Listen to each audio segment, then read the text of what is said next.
Tenemos el estudio geopolítico y cartográfico de la historia de las divisiones territoriales de México de los siglos XVI al XXI, por la doctora Julieta Fuentes, del Centro de Investigación en Ciencias de Información Geoespacial. Conducción y comentarios, Rocío Reyes Cedeño, del INEGI. Buenas tardes, yo soy Rocío Reyes Cedeño y vengo de la Dirección General de Geografía y Medio Ambiente del INEGI. El día de hoy tengo el gusto de presentar a Julieta Fuentes Carrera, ¿sí?, que es perteneciente al Centro de Investigación en Ciencias de Información Geoespacial AC. La doctora Julieta Fuentes Carrera es la responsable del desarrollo del estudio geopolítico y cartográfico de la historia de las divisiones territoriales de México, ¿sí? Una breve semblanza de la doctora es que ella es doctora en geopolítica por la Universidad de París 8, actualmente es profesor investigador titular B en el Centro de Investigación de Ciencias de Información Geoespacial, Centro Geo, donde dirige el posgrado en SIG. Es miembro de la Cátedra en Geografía Contemporánea Élysée-Reclus. Sus líneas de investigación principales son conflictos territoriales, regiones transfronterizas, ordenamiento territorial y paisaje. Sus zonas de estudio actuales son los territorios palestinos, Israel y la frontera México-Guatemala. Gracias, doctora Fuentes Carrera, y adelante. Bueno, muchas gracias. Intentaremos ser breves para respetar los tiempos. Yo les voy a presentar rápidamente un resumen de lo que presentamos la sesión pasada, que fue los objetivos, preguntas de investigación, el diseño del marco conceptual y el metodológico. Y posteriormente les vamos a exponer cómo se aplicarán las herramientas conceptuales y metodológicas en el estudio, los productos que se han generado y los productos esperados. Entonces, para recordar un poquito, y los que no estuvieron, el objetivo de este proyecto es establecer una periodización y una cartografía propia a la historia de las divisiones políticas territoriales del Estado-Nación mexicano desde un enfoque geopolítico. Es decir, nuestra intención no es hacer la historia de México, sino la historia de cómo se fue conformando el territorio nacional. En ese sentido, nuestra perspectiva es completamente espaciotemporal. Ahora, las preguntas generales que han guiado la investigación es: ¿cuáles son los hitos históricos que resultaron en modificaciones en las divisiones políticas territoriales? ¿Bajo qué paradigmas se sucedieron estas modificaciones? ¿Cuáles son los actores claves que intervinieron? ¿Cuáles son sus discursos y justificaciones? Si estas modificaciones tuvieron sustento jurídico o no, si fueron de facto, si estas generaron conflicto, si estas modificaciones tuvieron una traducción geográfica, quién las realizó y qué tecnologías intervinieron para realizarla. Ahora, la propuesta conceptual es bastante pues muy concreta, no es muy robusta porque no nos sirve para nuestro trabajo. Entonces nosotros trabajamos bajo 8 o 9 conceptos principales. El primero es paradigma, que lo estamos entendiendo como un conjunto de experiencias, saberes y valores consensuados que definen un periodo histórico específico. El hito lo entendemos como el evento histórico que resulta en virajes, en rupturas, en las divisiones políticas territoriales, si se modificaron o no se modificaron, generaron contradicciones, inconsistencias, etcétera. Entendemos también el territorio, que es un concepto clave, como un espacio geográfico delimitado por normas, prácticas y creencias hegemónicas que son consensuadas o no. En este sentido, como les comentaba la sesión pasada, nosotros entendemos que el territorio es por definición conflictivo. No basta delimitarlo jurídicamente ni a partir de coordenadas geográficas, es mucho más complejo. Ahora, el actor lo estamos entendiendo como aquel que tiene incidencia en la conformación de un territorio. Parece un poco redundante, pero el actor es el que actúa. Si no actúa y no tiene incidencia en el territorio, no lo consideramos relevante para nuestra historia. Ahora, otro concepto importantísimo es el de representaciones, y las entendemos como las interpretaciones gráficas del espacio geográfico. Aquí es importante distinguir que nosotros estamos trabajando con mapas antiguos y no cartografía histórica. Es decir, la cartografía histórica es esa que se hace en el presente con respecto a una representación pasada. El mapa antiguo es la representación datada en ese momento y que nos está hablando de un paradigma determinado en ese momento, ¿no? Entonces, en ese sentido, son fuentes primarias. Y las narrativas las entendemos como los discursos e interpretaciones orales o escritos en torno al uso del territorio.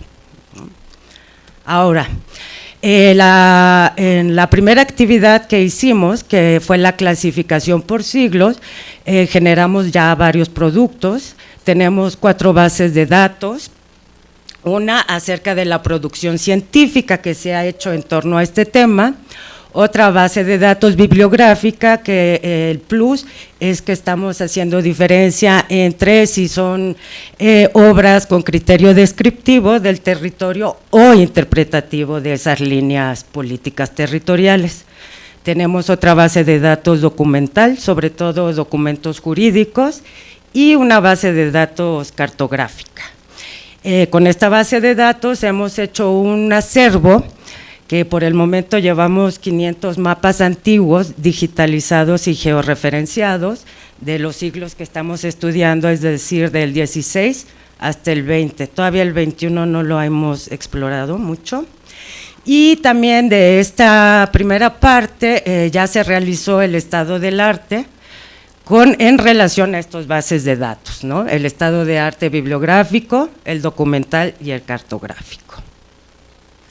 Ahora, la metodología que se presentó la vez pasada, ya la aplicamos y se basa en un razonamiento cartográfico. Se determinó que íbamos a trabajar en 4 escalas operativas, aunque a veces son anacrónicas. Por ejemplo, la escala nacional, antes de la colonización, es un anacronismo, ¿no? Pero por fines operativos de clasificación, determinamos la escala contextual, la nacional, la regional y la local. En cada una de estas escalas se identificaron los hitos que ya hemos definido, la escala a la que se da este hito, la identificación de actores y la identificación de discursos. A partir de esta metodología ya se diseñaron 2 herramientas de análisis espaciotemporal. Estas 2 herramientas van a servir de base y de insumo fundamental para el curso de capacitación para los empleados de INEGI, con la finalidad de que aprendan a utilizar estas herramientas. Rápidamente les voy a mostrar 2 ejemplos de cada una de las herramientas, pero tomen en cuenta que esto lo hemos hecho por siglo y por hito. Entonces, la primera herramienta que ya diseñamos es el esquema diacrónico. Diacronía quiere decir a través del tiempo, es decir, que los cortes de tiempo se hacen a partir de rupturas y se hacen de manera regresiva. Entonces, aquí tenemos un ejemplo de la herramienta acerca de las fronteras marítimas, ¿no? Como división territorial. Entonces, tras la revisión bibliográfica se identificó que ya la gestación de fronteras marítimas protonacionales se hacen en el siglo XVIII. Entonces, por ejemplo, aquí tenemos, ¿sí ven el cursor? Ay, espérenme. Bueno, en la primera línea tenemos la escala contextual, ¿no? Y ahí identificamos hitos que tuvieron un impacto en nuestro nivel de análisis. Nuestro nivel de análisis es el local y el regional, es decir, el Golfo y el Pacífico de la Nueva España y el Caribe como zona de influencia española.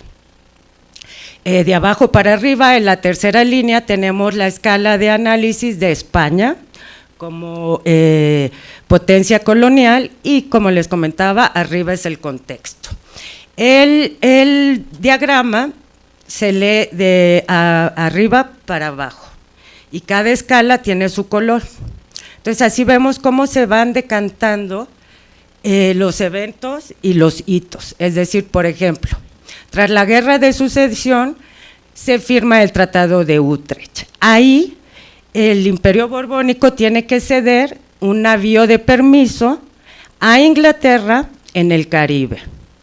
Es a raíz de este navío de permiso que el Imperio Borbónico empieza la fortificación de puertos. Con el cursor se vería mejor, pero me da pendiente de que se cruce. Pero aquí lo tenemos, ¿no? Tratado, imperio, navío de permiso, fortificación. Luego tenemos, por ejemplo, en la tercera línea, que es la regional, que el navío de permiso desencadena en la Guerra de Asiento, y tras la Guerra de Asiento también el Imperio Borbónico decide la creación de Nuevo Santander, ¿no? Entonces, rápidamente eso sería una de las herramientas para analizar la perspectiva temporal. Y ahora tenemos otra herramienta que es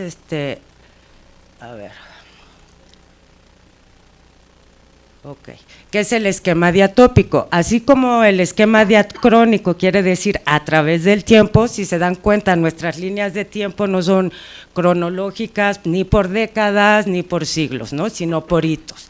Entonces puede pasar de 1715 a 1739, donde no haya ningún evento que tenga impacto en el territorio y en su configuración política.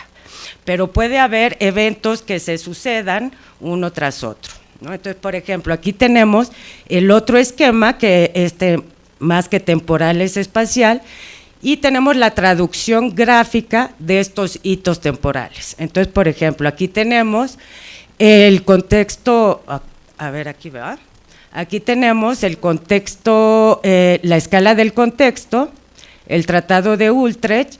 Tras la Guerra de Sucesión, aquí tenemos Europa, que está en conflicto, como el Tratado de Utrecht, como les comentaba, permite a Inglaterra navegar en el Caribe bajo control del Imperio Borbónico, y cómo se traduce este tratado a esta escala. En esta escala lo que vemos son todas las dinámicas geopolíticas que se desatan a nivel regional por el impacto internacional, sobre todo en el periodo de la colonización y en el siglo XVIII, cuando se da un cambio de relaciones de fuerza entre España e Inglaterra, ¿no? Entonces, por ejemplo, aquí tenemos cómo estos galeones, no se ve muy bien, pero en azules son los ingleses, se meten a la ruta de los galeones españoles, invaden Guantánamo, y como el navío de permiso es solamente una vez al año, estos ingleses llegan a Jamaica, que es colonia inglesa, y se quedan ahí 6 meses en una ruta circular, donde Jamaica les sirve de punto de almacenamiento, ¿no? Esto permite, por ejemplo, el ataque al puerto de Cartagena, que es muy importante, que hace que los españoles consideren fortificar el puerto de Acapulco, por ejemplo, rápido. El segundo hito que determinamos fue la Guerra de 7 años, y entonces aquí tenemos otra representación. Ahora, me salté una. Aquí entonces tenemos la escala regional, que se deriva del Tratado de Utrecht. Luego podemos bajar a otra escala mucho más grande, que ya es la escala de nuestras fronteras marítimas. Entonces, si aquí tenemos lo que está en juego, la Guerra de Asiento, a esta escala podemos ver con más detenimiento la fortificación de los puertos, cómo esto genera que el istmo tenga mucho más importancia y se cree el Nuevo Santander, la provincia de Nuevo Santander, que vemos que hay una superposición también de conjuntos espaciales que tienen que ver con los indígenas, sobre todo cimarrones, que estaban en esta zona, y que por eso también se hizo Nuevo Santander, y para proteger el Golfo de las flotas inglesas. rápidamente. Este es otro hito de guerra de 7 años al Tratado de París. Tenemos también como en la escala un poco más grande, la regional, el impacto de esta guerra, que es la invasión de Honduras, lo que hace que España tenga que entrar a la guerra, y finalmente también por el ataque inglés, que se hace sobre todo en el Pacífico, porque la invasión de Honduras permite a los ingleses salir por el Golfo de Fonseca y fragilizar de nuevo el puerto de Acapulco, lo que plantea el establecer el puerto de San Blas. Entonces, ahí vamos viendo cómo a partir de los puertos se van construyendo estas ideas de fronteras protonacionales, que ya no son fronteras de colonización, es decir, de ir más allá, sino ya son fronteras de protección, ¿no? Y a ver qué más. Entonces, aquí tenemos ya el nivel local. Vemos que en la época de la invasión de Honduras, como les comento, se hace el puerto de San Blas para proteger el puerto de Acapulco. Tenemos que se hace la provincia de Arizpe, que permite también proteger el puerto de San Blas. Interesante que es en esa época que se hace toda la cartografía del Mar de Cortés, es decir, se hacen elementos y herramientas para apropiarse del territorio. Y bueno, tenemos al lado también unos conjuntos espaciales que no son ni coloniales ni nacionales, sino que son precolombinos, y son los indígenas yaquis y seris, que también están atacando que sería la frontera norte de México. Y por otro lado también aquí tenemos en la provincia de Arizpe problemas con las misiones, es decir, ahí tenemos actores como la corona, tenemos los actores como el virrey, tenemos los actores, los militares, y tenemos actores que sobre todo son los jesuitas, que están al mismo tiempo conformando y decidiendo la delimitación del territorio, que el siguiente siglo ya será nacional. ¿Cómo voy? Ok, va. Entonces, por otro lado, tenemos también el análisis de los métodos y técnicas cartográficas, ¿no?, que responde a la pregunta, ¿hubo traducción gráfica y cuáles fueron las tecnologías?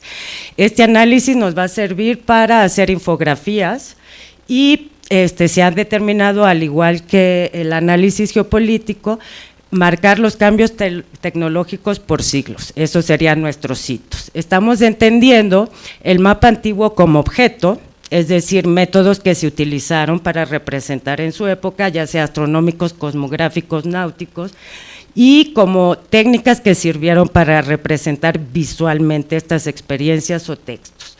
En este rubro estamos viendo grabado en madera, aguafuerte, xilografía, acuarela, etcétera, según los siglos. Ahora, también estamos viendo el mapa antiguo como representación geopolítica, un poco las mismas preguntas que les presenté al principio, y es decir, ¿quién la realiza? Militares, jesuitas, visitadores, etcétera, ¿bajo qué paradigma? Es decir, colonización, conquista, evangelización, por ejemplo, ¿cuál es la función de este mapa? Y sobre todo, que es muy interesante, no nada más qué es lo que representa el mapa, sino qué es lo que no está representado, ¿no? ¿Y por qué? En este caso, por ejemplo, la toponimia en el periodo colonial es muy interesante. Ahora, este análisis geopolítico que les presenté es la base para un atlas que va a ser impreso y digital y que es parte de los productos.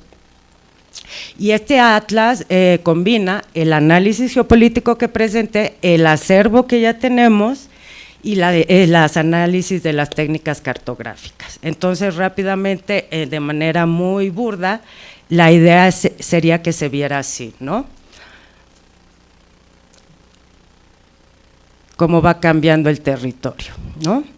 Eso sería un poco el principio del atlas digital.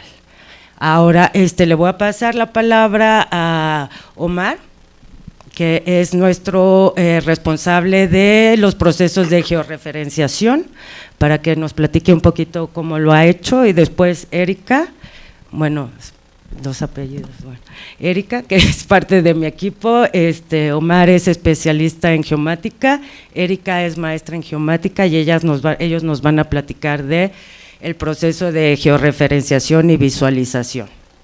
Hola, buenas tardes. Con esta presentación yo soy el responsable de la georreferenciación de de este acervo de mapas históricos. Lo que hicimos fue prácticamente basarnos en la base de datos que se tenía de toda esta búsqueda que se hizo en bibliotecas, y lo que yo hice a la par, antes de que me llegara toda esta información, fue ver el estado del arte de qué se estaba haciendo de georreferenciación de mapas antiguos en el mundo, y yo me llevé una gran sorpresa. La mayoría de las bibliotecas, en el caso punta de la David Rumsey de Estados Unidos, tiene su propia área de georreferenciación dentro de su portal. Uno puede pedir el mapa dentro de la mapoteca y ellos se lo mandan por correo. Y hace unos días, hace no más de una semana, lo que hacen es que uno puede georreferenciar los mapas dentro de ese portal. Entonces nosotros con eso lo que arrancamos fue un proceso manual dentro del software Quantum GIS para llevar de esta cartografía antigua a la traducción de sistemas de información geográfica y tener nuestro acervo y nuestro propio sistema de información. Lo que hicimos prácticamente fue identificar los lugares, porque no, dado las convenciones cartográficas, por ejemplo la de Washington de 1884 con el meridiano de Greenwich, no podíamos tener el mismo sistema de coordenadas o hacer adaptaciones para un volumen tan amplio de mapas. Entonces se llegó a la conclusión de buscar lugares. Prácticamente a esa escala de los mapas, a la escala que estamos trabajando, los lugares tienen ligeros cambios y el grado de error que podemos mantener o podemos tener a estas escalas, pues nos puede funcionar para poder visualizar los mapas ahora. Hasta el día de hoy tenemos georreferenciados 23 mapas del siglo XVI, 32 del XVII, 153 del XVIII, 227 del 19 y 22 del 20.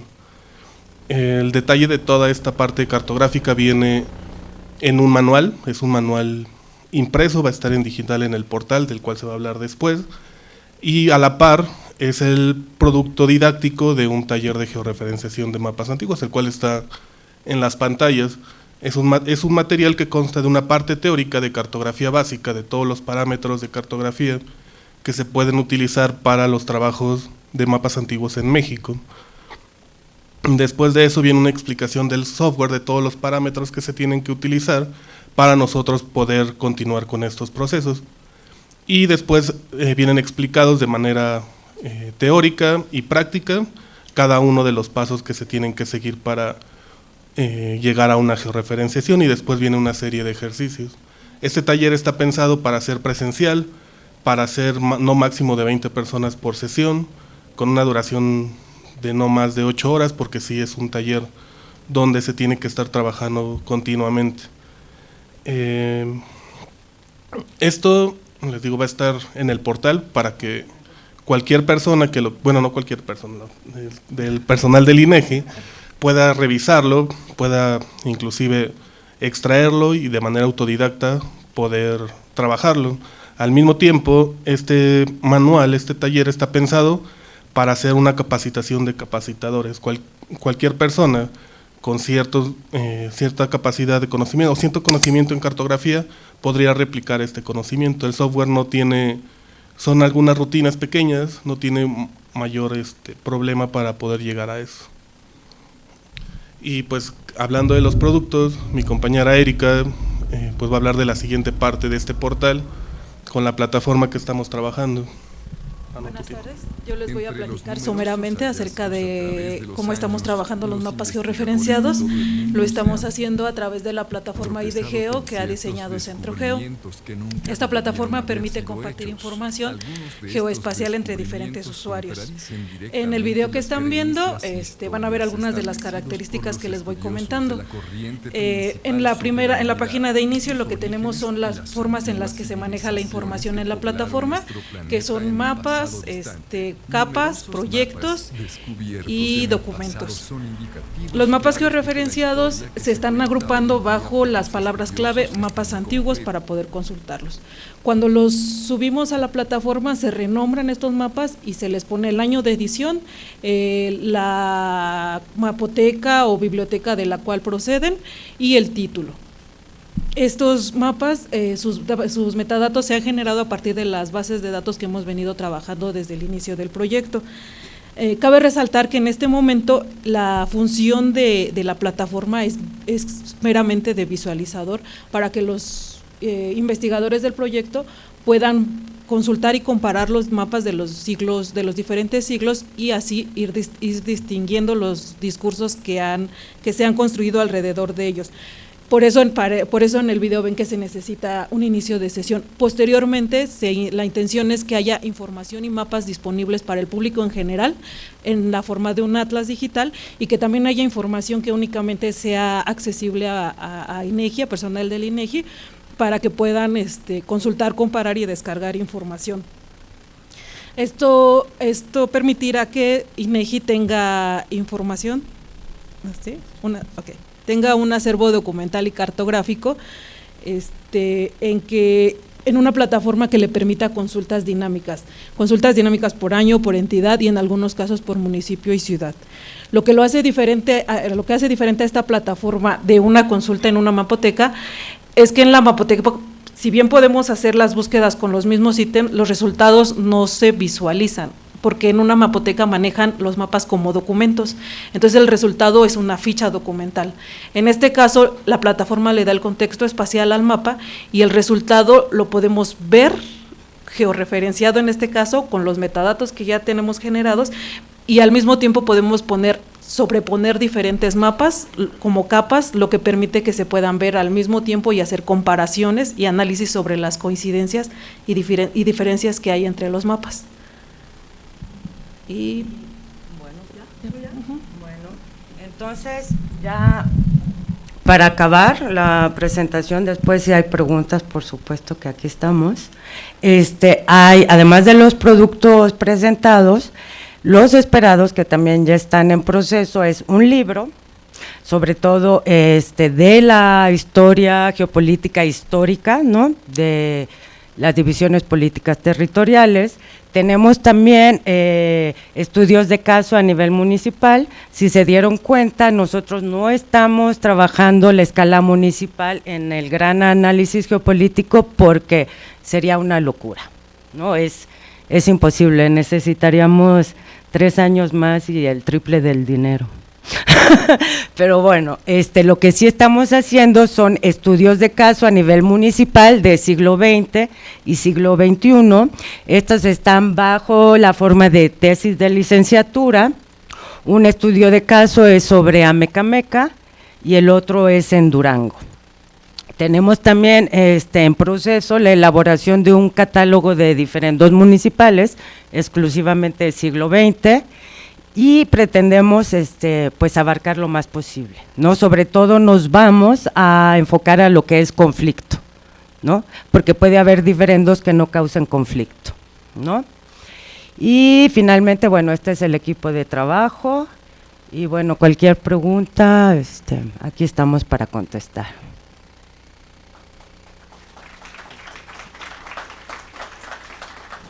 Gracias, doctora, y su equipo también. Es que no me aprendí los nombres, perdón. Yo quisiera comentarles, antes de pasar…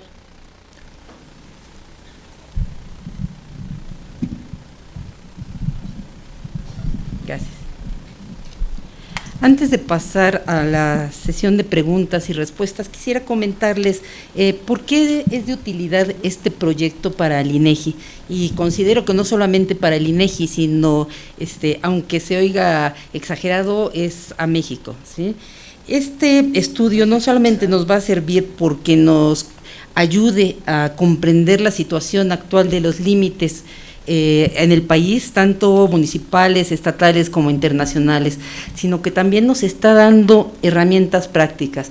Esto es en el país existen diferentes límites, ¿sí? Hay divergencias y la identificación de las divisiones políticas, tanto a nivel municipal, estatal como internacional. Esto lo que nos ocasiona es de que recibimos no solamente quejas relacionadas con el marco geoestadístico, sino que también recibimos muchas solicitudes de información de unidades de Estado, ya sea presidentes municipales, jueces, ¿sí?, que nos solicitan información con la finalidad de dirimir conflictos de límites. También recibimos muchas solicitudes, bueno, muchas es un poco exagerado, pero recibimos solicitudes de apoyo de unidades de Estado para, con la finalidad de definir límites.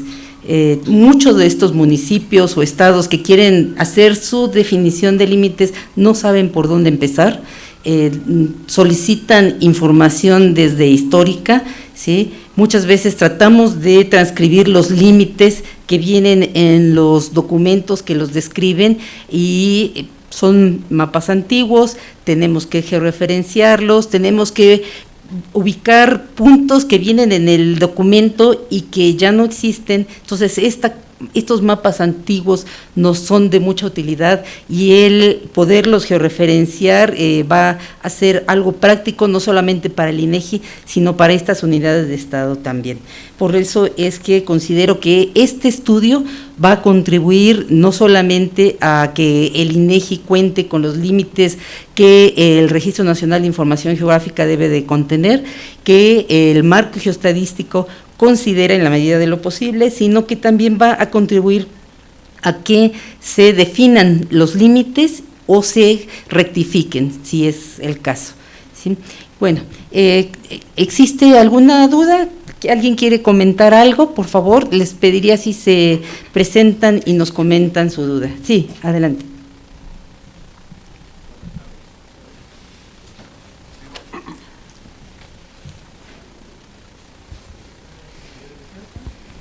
Sí. Buenas tardes, capitán Héctor Fernández, Secretaría de Marina. Hola. Doctora, no puedo dejar pasar esta oportunidad de aprovechar sus conocimientos y su investigación. ¿Me podría decir cuál es su impresión, su conocimiento o lo que usted sepa, inclusive lo que usted deduzca con respecto a la Isla Bermeja? A ver, ¿qué es lo que, no sé, qué es lo que, digamos, sería su preocupación? No, la Isla Bermeja, dentro de los mapas antiguos, fue ubicada ahí por la altura de la península de Yucatán, un poquito más hacia el centro del Golfo. Sin embargo, dejó de existir en cartografías posteriores. Entonces, quedan mitos que unos dicen, otros callan. Sin embargo, pues aprovechando que hizo usted sus investigaciones y aparte que es geopolítica, me gustaría conocer sus impresiones. A ver. Pues,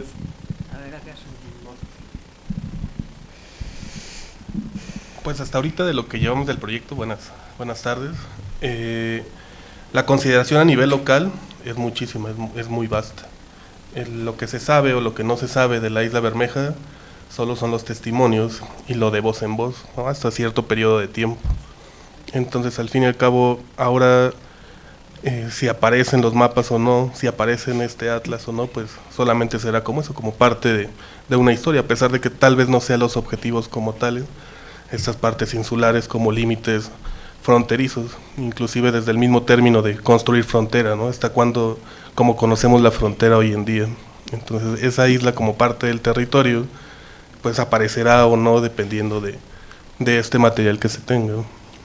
A mí me gustaría abonar un poquito al respecto, que es, muchas veces tenemos esta idea de que o los mapas no están bien hechos, ¿no?, o no tienen los límites adecuados, ¿no? Sobre todo los mapas antiguos tendemos a verlos como están mal hechos porque no tenían la técnica y la tecnología que ahora tenemos. Ahora, el valor de esto es lo que usted comenta, es estudiar esta mitología que hay detrás de un trazo cartográfico o no. Y eso forma parte de la historia de cómo se va construyendo el territorio, independientemente de si perdura en el tiempo o no, ¿no? Entonces no estamos realmente en la lógica de la exactitud tal cual, ¿por qué? Porque va sesgando todas las representaciones que se dieron en esa época, es decir, los mapas no son neutros, que es lo que como le comentaba, ¿no? Ok, porque en algunos mapas sí se representa y en otros no. ¿Qué hay detrás? ¿Quién los hizo? ¿No? Si los jesuitas es normal que no, la Marina a lo mejor sí, el ejército, o sea, y entonces no estamos en esta visión positivista de esto está bien o esto está mal o aquí les faltó una representación, no es preguntarse por qué y en ese momento qué era lo que estaba en juego, ¿no?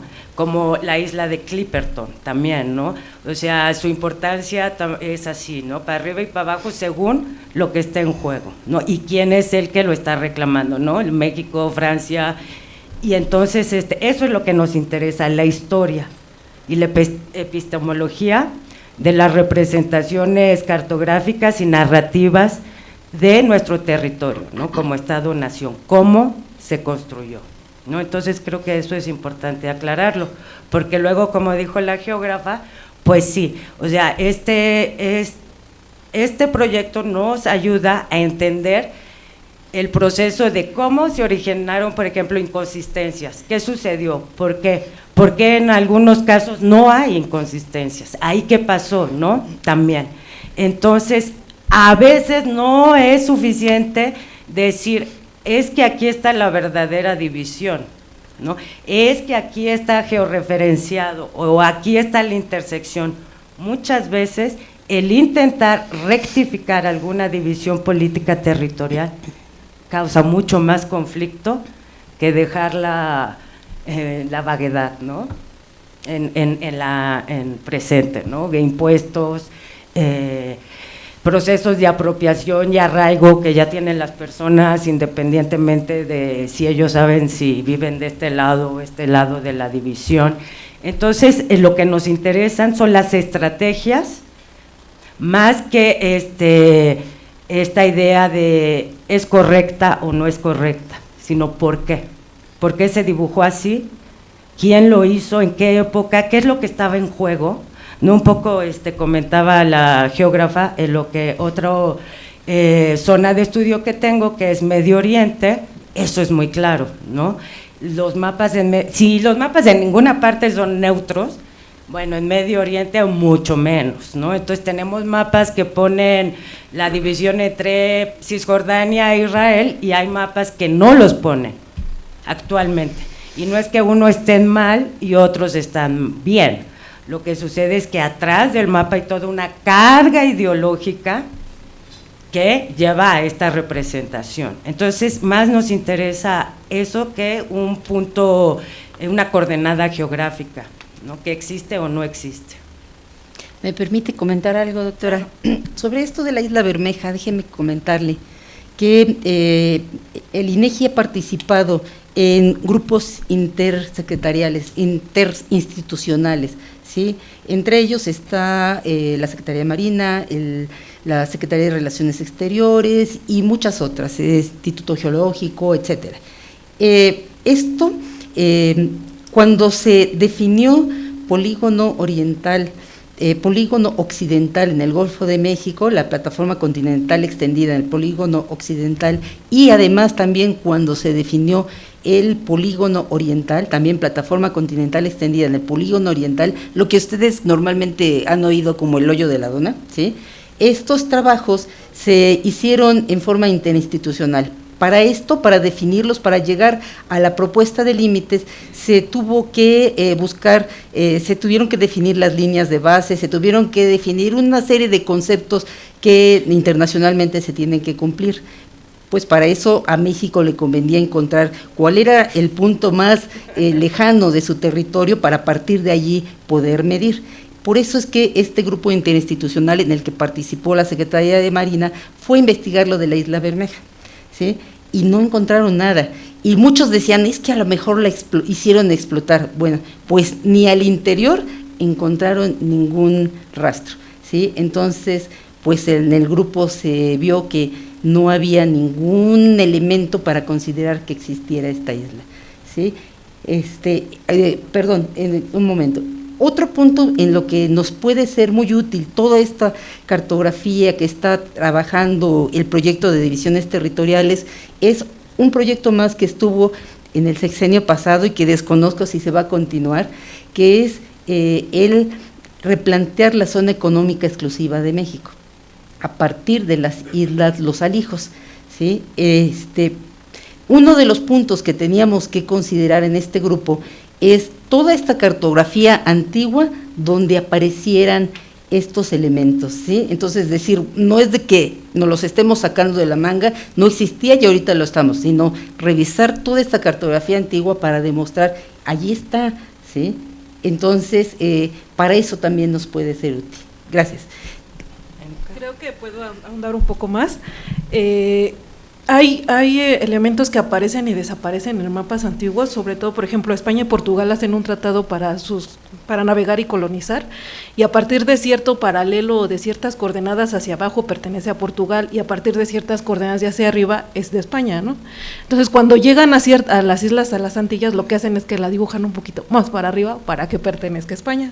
Entonces, ahí podría estar el truco de la Isla Bermeja, ¿no? O sea, la pinto aquí y esta es mía, porque está pegadita a las mías, pero en realidad es una isla que posiblemente estuviera más alejada o que realmente no existiera, pero me estaba uniendo con tierra, y lo que hacía era que ese tratado, por esa unión, este pedazo de tierra me correspondía colonizarlo a mí.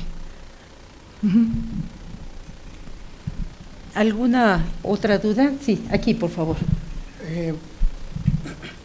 Más que una duda, es una sugerencia, una petición. Necesariamente a la hora de revisar hitos y narrativas van a brincar los niveles de precisión que van cambiando, que los explicitaran. Esto de veras nos ayudaría mucho. Soy Germán Castro, trabajo aquí en el INEGI. Si se pudieran explicitar esos niveles distintos de precisión sería… Yo siempre cuento una anécdota que creo que sirve mucho. Cuando hicimos Procede, cuando empezamos a hacer trabajos de campo para ver cómo íbamos a chambear, recuerdo que era muy común que llegaras con un ejidatario y le preguntaras, oiga, ¿dónde empieza su parcela? ¿Dónde termina su parcela? Ahí en esa loma. ¿Y tiene usted lío con el de atrás? No, don Juan es mi… Y vas con don Juan y tú, aquí en este… Y nunca tuvieron lío y su nivel de presión era esa loma. Cuando llegamos con la estación total, ahí ya hubo lío. Porque son niveles distintos de precisión. Tan es así, y esto lo platicaba con compañeros, que luego tenemos vicios de lenguaje, ¿no? Hace rato Rocío decía… transcripción de tratados, en estricto sentido no es ninguna transcripción, es una interpretación, y es una interpretación con niveles de precisión distintos. Entonces, en la medida en que ustedes pudieran explicitar los distintos márgenes de precisión, qué se entendía por precisión o exactitud, creo que nos ayudaría mucho, ¿no? Para no pedir lo que no hay, ¿no? Claro. Gracias.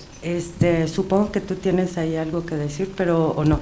Quisiera decir antes que, como usted habla y dice que, bueno, la cuestión del lenguaje, ¿no?, que es importante, me parece un poquito también aventurado, antes de hablar de este concepto que yo le llamo paradigma, que le llamamos paradigma, antes de hablar del paradigma, hablar de la precisión. O sea, digamos que no solamente hay varios niveles de precisión, pero sobre todo nos parece que la concepción del espacio geográfico va a determinar la funcionalidad del territorio. Entonces, digamos que no es un problema de precisión, es un problema de apropiación y de representación, casi si le quiere llamar usted cosmogónica, de para qué sirve un territorio y cómo yo lo concibo. Como usted dice, la loma, no hay problema, y no es que haya falta de precisión, está clarísimo y por eso no hay conflicto, ¿no? Por eso yo digo, a veces querer rectificar es lo que causa conflicto. ¿Por qué? Porque hay una paradigma, por ejemplo, desde la academia y las instituciones públicas, que tenemos este vicio, que es positivista. Totalmente positivista y tecnológico, y si no está georreferenciado no es lo de hoy, ¿no? Sin embargo, no están peleadas las dos perspectivas, ¿no? El de la cosmogonía detrás de una representación, independientemente de lo que uno considera preciso, porque eso es un juicio de valor, y por otro lado, el paradigma actual, ¿no? Donde realmente, si no está el punto, no es funcional porque nuestras herramientas ya son otras, ¿no? Entonces creo que eso me parece muy importante destacarlo, que no es tanta la precisión, sino la funcionalidad, ¿no? No sé si quieras agregar algo, Omar. Pues hasta ahora sí se ha contemplado, sí, sin duda es pues para mí, no tanto para el proyecto, es un problema, desde empezar el límite, bueno, la escala es lo fundamental, el grueso de la línea, ¿no? Las formas.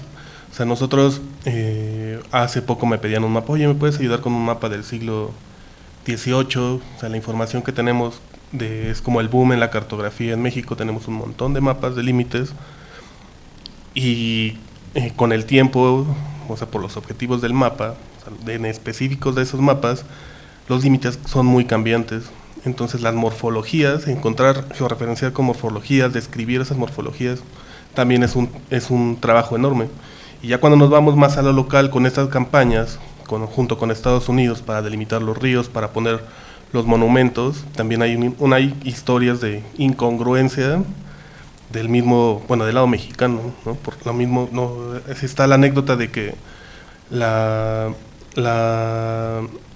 la brigada mexicana no llevaba instrumentos para hacer el levantamiento, entonces cuando acababa Estados Unidos le pedían el equipo para poder hacerlo. Entonces en esos mapas prácticamente lo que tenemos es tenemos una parte del río, tenemos una parte de estos paralelos de Ciudad Juárez, esta parte donde acaba Texas, que son paralelos sumamente rectos, va sobre el paralelo, y tenemos también esas inconsistencias, ¿no? Están diciendo, es este paralelo, y por más que uno le dé, las mediciones, las conversiones, no quedan.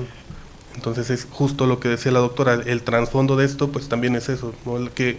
La misma precisión de esos momentos, pues también es un problema para estos momentos, ¿no? Cómo llevarlo, cómo traducirlo, cómo interpretarlo, pero sí se ha considerado. De hecho, cuando yo llegué a este proyecto fue como el primer roce que tuvimos, puesto que yo estaba del lado de la precisión, y hasta cuando vimos, oye, mira, sí tienes que ver eso, y fue clarísimo en los mapas, ¿no? Fue muy, muy claro.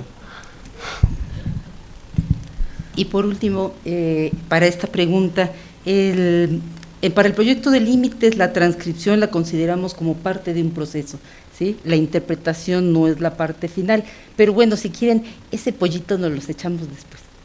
Gracias. ¿Alguna otra pregunta? ¿Algún comentario? Sí, por acá, por favor. Muchas felicidades por este esfuerzo.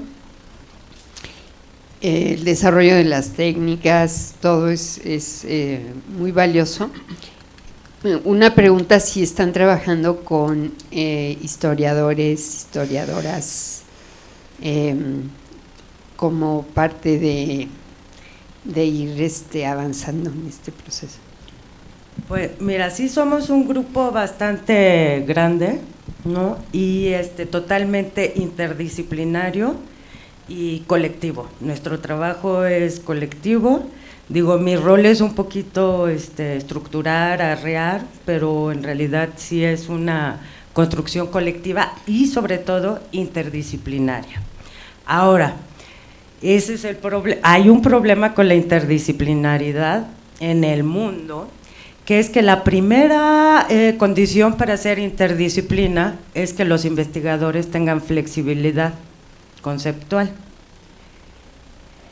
Espero que no haya historiadores, y si no, bueno, ya debatimos. Hemos encontrado, eso es súper interesante, hemos encontrado que ya, por ejemplo, cuando tenemos historiadores que son doctores, son mucho menos flexibles a adoptar nuevas metodologías que un estudiante de última semestre de licenciatura.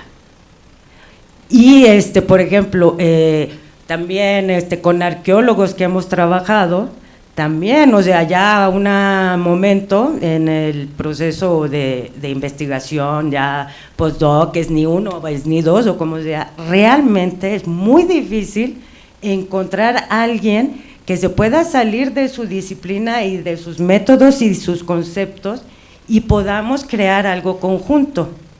Entonces, estamos trabajando con historiadores, con arqueólogos, con relaciones internacionales, geomáticos, tenemos edafólogo, ¿no? ¿Quién más tenemos? Geógrafos, pero una de las características es que creo que yo soy la más vieja, o sea, todos son jóvenes, maestría, licenciatura, y hemos encontrado una riqueza para construir nuestro proyecto, tanto conceptualmente y metodológicamente, como dice Omar, o sea, sí nos agarramos del chongo y a veces todavía se le va su lado cuantitativo positivista de lo bueno y lo malo y todo esto, ¿no?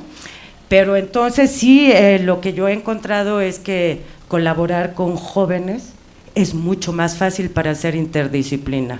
Ya nosotros que estamos un poco más rucos y viciados, es muy difícil salir de nuestra, lo que dicen, zona de confort. Parece que ya son todas las preguntas y comentarios, ¿verdad? Bueno, pues muchas gracias, doctora. Muchas gracias a ustedes todos. Permítame entregarle este reconocimiento por la participación en el seminario. Gracias.